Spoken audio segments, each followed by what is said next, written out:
Hello everyone, welcome back to the channel. In this video, I'm going to walk you through an easy guide on how to cancel Rocket.net subscription account. So for you to be able to do that, you have to log in into your Rocket.net account using your email and password.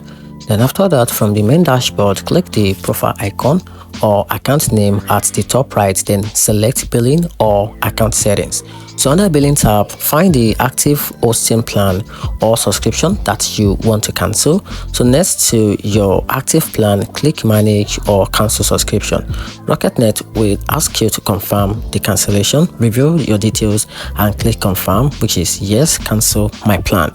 Then you will receive an email confirming your account or subscription cancellation. Keep it for your record. And after cancellation, your site and account access may remain active until the end of your current billing period. And that's how to cancel Rocket.net subscription account. Hope you find the video helpful. Turn on the notification button and subscribe for more.